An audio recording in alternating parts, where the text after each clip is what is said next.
Good evening student. આપણે દાખલો જોઈશું ઓક્ટોબર 2016 નો. ઓક્ટોબર 2016. ભાઈ ગેટ બંધ કર. October 2016 Wipro company.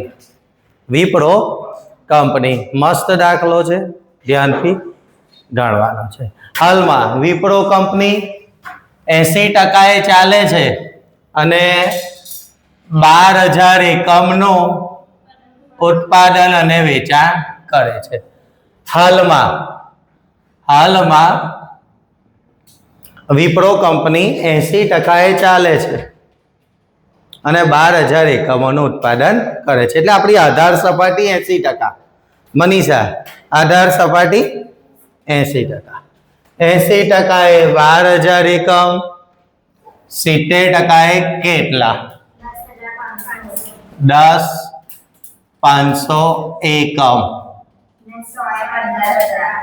80% એ 12,000. 100% એ કેટલા? 15,000 એકમ. એટલે કારખાનું હાલમાં 80% એ ચાલે છે. કેટલા ટકા એ ચાલે છે? કેટલા એકમ બનાવે છે? 12,000. 80% એ 12,000. 70% એ કેટલા? 80% એ 12,000. 100% એ કેટલા? ચાલો, હવે આ રકમમાં છે ને આપણી આધાર સપાટી 80% છે, જેના આધારે આપણને 70 અને 100 બનાવવાની કહી છે. ચાલો, દાખલો આખો નીચેથી ઓપરેટ થશે. ચાલો, પહેલા વેચાણ. કેટલા રૂપિયા આપ્યું આપણને? વેચાણ 18 લાખ. આખો દાખલો લાસ્ટ થી ઓપરેટ થશે. વેચાણ 18 લાખ. વેચાણ 18 લાખ. વેચાણ પર નફાનો દર 15%. વેચાણ પર 15% નફો. એટલે વેચાણ આપણી પાસે છે જ 18 લાખ, એના 15%. 2,70,000. વેચાણ 18 લાખ, એના 15. નફો તમને વેચાણ પર કીધો છે. ચાલો, નીચેથી ઉપર જાવ એટલે પ્લસ થતું હોય માઇનસ, માઇનસ થતું હોય 18 લાખ માઇનસ 270. 15,30,000. 15,30,000. ચાલો, વેચાણ વિતરણ ખર્ચ આપણને કીધા 1,20,000. 1,20,000. એમાં 60% ચલિત. 60% ચલિત. 1,20,000 ના 60%. 72,000. અને 40% 48,000. 1,20,000 ના. ચાલો, ઉપર જાઓ. 15,30,000 માઇનસ 48,000 માઇનસ 72,000. નીચેથી ઉપર જાવ એટલે પ્લસ થતું હોય માઇનસ, ને માઇનસ થતું હોય પ્લસ. 14,10,000. વહીવટી પરોક્ષ ખર્ચા 2,40,000. એના 75% સ્થિર. 2,40,000 ના 75%. 2,40,000 1,80,000. 2,40,000 ના 75% અને 2,40,000 ના 25%. 60,000. ચાલો, ઉપર જાઓ. 14,10,000 માઇનસ 60,000 માઇનસ 11,70,000. 11,70,000. હવે આપણી ગાડી પછી બીજું શું આપ્યું આપણને? સ્થિર ખર્ચા આપ્યા. કારખાનાના સ્થિર ખર્ચા 1,80,000. પછી ચલિત નથી. ક્યાં છે? પ્રાથમિક પડતર નથી, એટલે એ આપણી પાસે નથી. અર્ધચલિત 1,50,000. સ્થિર છે અર્ધચલિત છે, ચલિત નથી. જે પ્રાથમિક પડતરના પણ પ્રાથમિક પડતર આપણી પાસે એટલે ઉપરથી આવો માલ સામાન નથી, મજૂરી નથી. બરાબર. હવે અહીંયા ધ્યાન રાખજો, દાખલો થોડો ઓકવર્ડ છે. એટલે આપણું મેઇન સ્ટેશન કારખાના પડતરે ગાડી આવીને અટકી ગઈ. સૂત્ર મૂકીશું કારખાના પડતર, કારખાના પડતર, કારખાના પડતર બરાબર પ્રાથમિક પડતર વત્તા કારખાના પરોક્ષ ખર્ચા. કારખાના પડતર બરાબર પ્રાથમિક પડતર વત્તા કારખાના પરોક્ષ ખર્ચા. કવર કરે છે ને, ચેક કરી લેજો. કપાઈ નથી જતું ને? ઓકે. એટલે આપણી ગાડી મેઇન સ્ટેશન ક્યાં આવીને અટકી હતી? કારખાના પડતરે.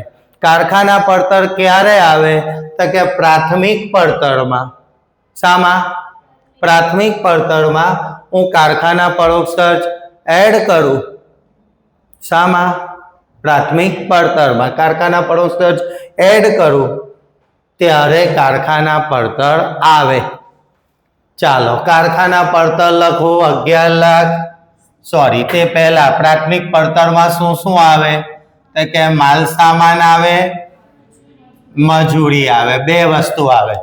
માલ સામાન આવે, પ્રાથમિક પડતરમાં શું આવે? માલ સામાન આવે એટલે પ્રાથમિક પડતર. કારખાના પરોક્ષ ખર્ચમાં કયા કયા છે? સ્થિર, સ્થિર, ચલિત અને અર્ધચલિત. 3 છે. અર્ધચલિત. પ્રાથમિક પડતરમાં બે વસ્તુ, માલ સામાન અને મજૂરી. માલ સામાન અને મજૂરી. કારખાના પરોક્ષ ખર્ચમાં 3 છે, સ્થિર, ચલિત અને અર્ધચલિત. ચાલો જોઈએ. કારખાના પડતર આપણી 11,70,000. કારખાના પડતર 11,70,000. પ્રાથમિક પડતરમાં માલ સામાન, આપણે માલ સામાન મજૂરીનું પ્રમાણ કેટલું આપ્યું? 3:2. એટલે માલ સામાન આપણો 3x. માલ સામાન આપણો, મજૂરી આપણી 2x. 3:2 એટલે માલ સામાન 3x, મજૂરી 2x. કારખાના પરોક્ષ ખર્ચ વત્તા કારખાના પરોક્ષ ખર્ચમાં સ્થિર, જો છે જ 1,80,000 વત્તા કવર કરે છે ને, ચેક કરી લેજો. ચલિત, ચલિત શું કીધું? પ્રાથમિક પડતરના, પ્રાથમિક પડતરના. હા, તો આપણી પ્રાથમિક પડતર કેટલી બને? 5x. કેટલી બને? માલ સામાન અને મજૂરી, માલ સામાન અને મજૂરી 5x એના 20%. 5 ના 20%, 0.10x. 0.10. 5 ના 20%. ઓ સોરી, 5 ના 20%, 1x. 1x. 5 ના 20%, 1x. 5 ના 20%, 1x. અને અર્ધચલિત 1,50,000. 1,50,000. બરાબર. ફરી સ્થિર આપેલો આપણે કારખાના પડતર 11,70,000. માલ સામાન અને મજૂરીનું પ્રમાણ 3:2. માલ સામાન 3x, મજૂરી 2x વત્તા કારખાના પરોક્ષ ખર્ચમાં સ્થિર 1,80,000. ચલિત પ્રાથમિક પડતરના 20%. તો પ્રાથમિક પડતર કેટલી બને આપણી? 3 ને 2 5x એના 20%. 5 ના 20%, 1x. બરાબર. અને અર્ધચલિત 1,50,000 છે જ. 11,70,000 બરાબર 5x વત્તા 1,80,000 ને 1,50,000 3,30,000 વત્તા 1x 11,70,000 બરાબર 5x 1x 6x વત્તા 3,30,000 11,70,000 પ્લસ 3,30,000 આ બાજુ લાવતા માઇનસ 3,30,000 બરાબર 6x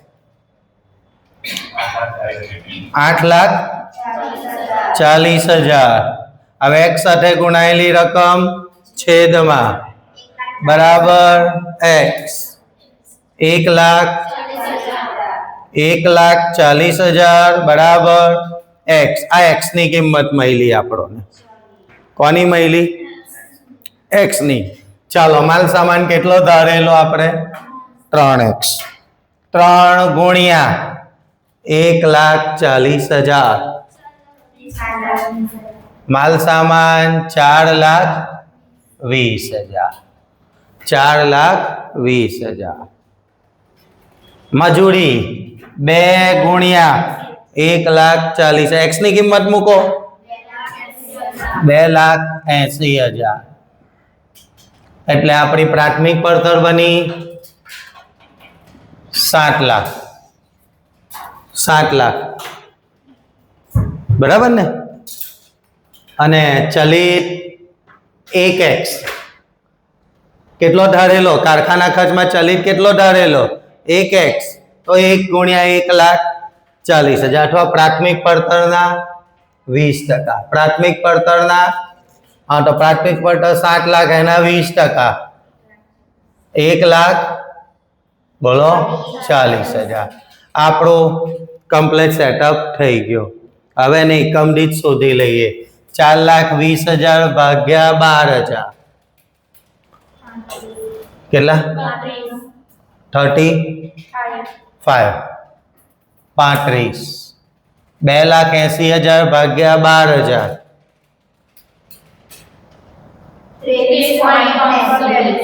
23.333 એટલે આવશે 58.333 1,80,000 ભાગ્યા 12,000 15 1,40,000 ભાગ્યા 12,000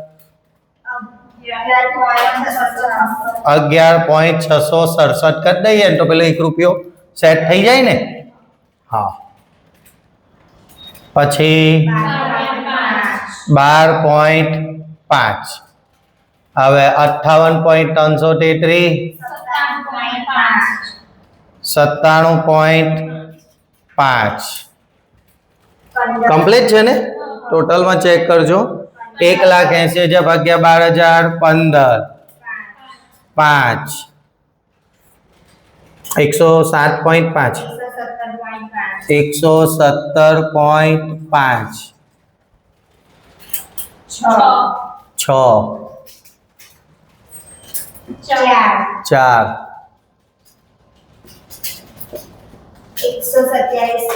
5 પછી 2,70,000 ભાગ્યા 12,000 22.5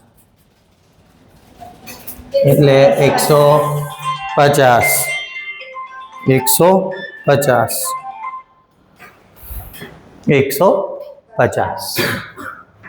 બરાબર ચાલો જઈશું આગળ હવે ચલિત આપણે કેવા ધ્યાનમાં લેવાના એકમ દીઠ વધારો ઘટાડો એકમ દીઠ દરેક સપાટીએ સરખો એકમ દીઠ એટલે ચલિત કેવા ધ્યાનમાં લઈશું હર્ષ એકમ દીઠ દરેક સપાટીએ સરખો એકમ દીઠ વધારો ઘટાડો એકમ દીઠ સ્થિર કેવા ધ્યાનમાં લઈશું રકમ દરેક સપાટીએ સરખા રકમ હા વધારો ઘટાડો રકમ અર્ધચલિત ખર્ચમાં એક જ સપાટી આપી હોય જેમ કે અહીંયા એક જ સપાટી છે તો વધારો ઘટાડો રકમ રૂપિયામાં કરવાનો શામાં કરવાનો હા અર્ધચલિત ખર્ચમાં એક જ સપાટી આપી હોય તો વધારો ઘટાડો રકમ ચાલો ચલિત માલ સામાન મજૂરી ઓલવેઝ ચલિત દરેક સપાટીએ હા જરા ચેક કરી લેજો માલ સામાનમાં કઈ વધારો ઘટાડો કોઈ જગ્યાએ કીધો નથી અર્ધ ચલિત ખર્ચમાં જ કીધું છે ઓકે ચાલો થોડી સ્પીડ રાખજો 35 35 એક એકમનો 35 10 500 એકમના 3,67,500 5,25,000 5,25,000 મજૂરી એકમ દીઠ ચલિત દરેક સપાટીએ કેવી સરખી એકમ દીઠ મજૂરી એ ચલિત ખર્ચ છે દરેક સપાટીએ કેવી ધ્યાનમાં લેવાની એકમ દીઠ સરખી એકમ દીઠ વધારો ઘટાડો એકમ દીઠ હવે તમે કેલ્સી પર જાઓ તો 23.333 એટલે 23.3333 છેલ્લે ઉડી જવાનું એરર સુધી ગુણ્યા 10,500 કેટલા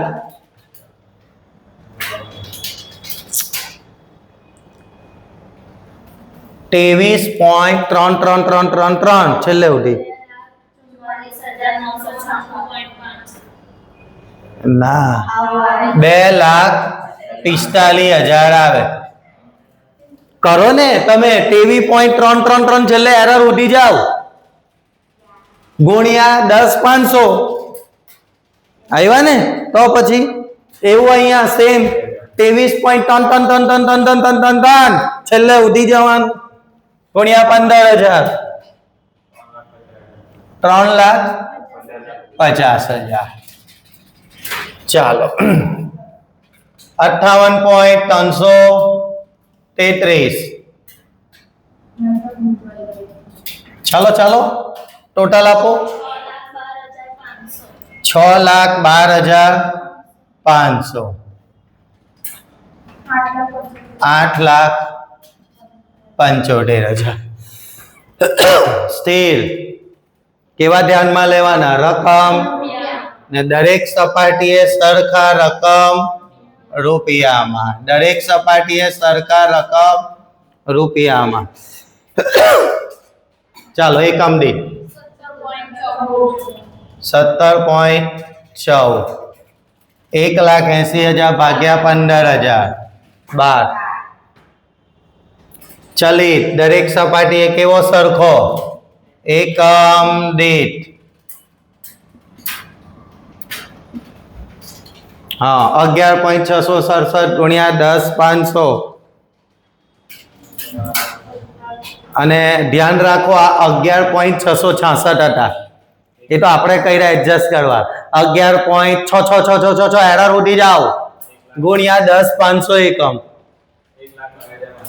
1,22,500 સેમ એવું એ 11.66666 એરર ઉડી ગુણ્યા 15,000 એકમ 1,44,500 1,74,500 ચાલો અર્ધચલિત એક જ સપાટી છે એટલે રકમ રૂપિયામાં ને આપણને કંઈ કીધું છે રકમમાં કે અર્ધચલિત ખર્ચ ઉત્પાદન સપાટીમાં 10% વધઘટ થતા 18,000 લેખે વધે કે ઘટે છે હવે લાગે તો 18,000 જ છે ઓકે એટલે ઉત્પાદનની સપાટી 10% વધે તો 18,000 વધી જાય ને 10% ઘટે આ ગયા ચેક કરી લેજો બરાબર તો આપણી પાસે 80% એ અર્ધચલિત ખર્ચ 80% એ 1,50,000 80% એ 1,50,000 હવે મારે અહીં 70% એ જવું છે કેટલા ટકાએ જવું છે 70% 80% એ કેટલો છે 80% એ 1,50,000 છે હવે મારે 70% એ લાવવો છે તો કેટલી સપાટી ઘટી ગઈ 10% કેટલી ઘટી ગઈ 10% ઘટી ગઈ ને. 80% એ કેટલો? 1 લાખ. હવે મારે 70% એ લાવવો હોય તો સપાટી કેટલી ઘટી ગઈ? હા, તો 10% ઘટે એટલે સીધો અહીં કેટલો ઘટી જાય? 18,000 ઘટી જાય. એટલે 70% એ કેટલો આવે? 1,32,000. 70% એ 1,32,000. એટલે અહીંયા હું 70% એ લખું 1,32,000. બરાબર. ત્યાર પછી 80% એ કેટલો? 80% એ 1,50,000. 80% એ 1 લાખ. હવે મારે કેટલા ટકાએ જવું છે? 100%. એટલે એનો મતલબ 10% વધ્યો. 10% વધ્યો, 18,000 વધી ગયો. 10% સપાટી વધી ને. 80% સપાટી છે. હવે મારે કેટલા ટકાએ જવું છે? 100%. કેટલા ટકાએ? હા, તો 80% 1,50. 10% વધ્યા એટલે 18,000 વધી ગયા. કેટલી થઈ સપાટી? 90%. 1,68,000. 1 લાખ. બીજી 10% વધી એ બીજા 18,000 વધી ગયા. 100% એ 1,68 પ્લસ 18 1,86,000. 1 લાખ. આઈ થિંક 18 છે કે 15 છે? હું કન્ફ્યુઝનમાં છું. એમ તો 18,000 જ લાગે છે ને મને. 18,000. ઓકે. એટલે 100% એ કેટલો આવ્યો? 100% એ કેટલો આવ્યો? 1,86,000. 1,86,000. ખબર પડી? 10% પહેલા 70% માટે મારે લાવવું હોય તો 80% એ કેટલો છે? 1,50. હવે સપાટી કેટલા ટકા ઘટી ગઈ? 10% ઘટી ને. 70% 70% એટલે કેટલા ટકા ઘટી ગઈ? હા, તો 18,000 ઘટી ગયા. એટલે 70% એ કેટલા આવ્યા? 1,32,000. મૂકી દીધા. 80% 1,50,000. બીજા 10% વધ્યા 18,000 વધ્યા. 90% આટલા થયા. બીજા 10% વધ્યા એટલે આટલા વધી ગયા. એટલે 10% વધે સપાટી એટલે 18,000 વધે ને 10% ઘટે 18,000 ઘટે. ખબર પડી? હાલમાં કેટલા ટકાએ ચાલીએ? 80%. શોધવાનું. હા, એટલે 10% ઘટી ગયા એટલે 18,000 ઘટી ગયા. અહીં કેટલા ટકા વધી ગયા? 20%. તો 10% નો સ્લેબ. ચાલો એકમ દીઠ 1,32,000 ભાગ્યા 10,500. 1,32,000 ભાગ્યા 10,500. 12.57. 1,86,000 ભાગ્યા 15,000. 12. મને 15,000 જેવા લાગે. 18 છે. ઓકે, ચાલો, વેરી ગુડ. ના, 1,74,500 છે કે 1,75,000? હા, તો કેમ આવું કર્યું તમે? 1,75,000. ચાલો, ટોટલ 99.71.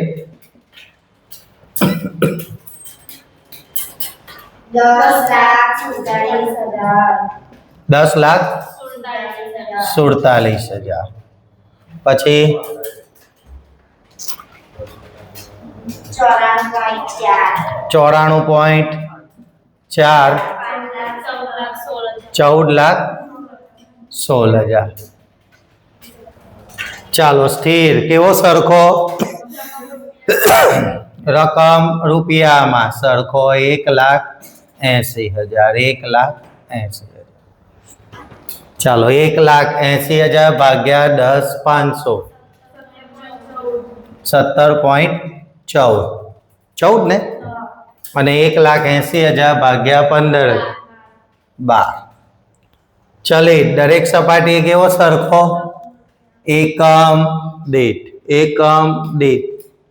10,500 ગુણ્યા 5 52,500.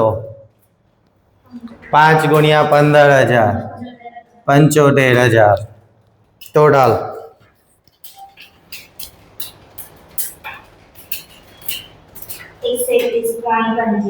121.85 12,79,500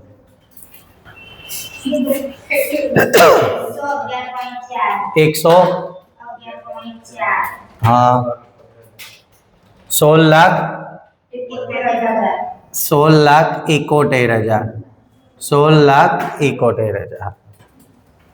વેચાણ વિતરણ ખર્ચા ચલિત દરેક સપાટીએ એકમ દીઠ સરખા 10,500 ગુણ્યા 6 63,000 90,000 સ્થિર રૂપિયામાં સરખો 48,000 એકમ દીઠ 48,000 4.57 અને 3.2 ઉડાડો 132.42 13,90,500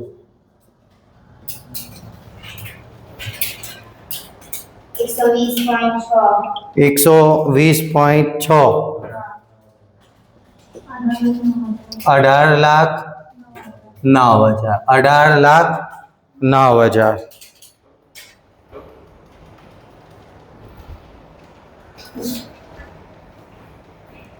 વેચાણ કિંમતમાં કોઈ ચેન્જ કયો એટલે દરેક સપાટીએ વેચાણ કિંમત સરખી 150 વેચાણ કિંમત સરખી હા કોઈ ચેન્જ નથી કયો એટલે 15,75,000 22,50,000 હવે ડિફરન્સ તમારે નફો મૂકી દેવાનો દાખલો પૂરો જય હિન્દ જય ભારત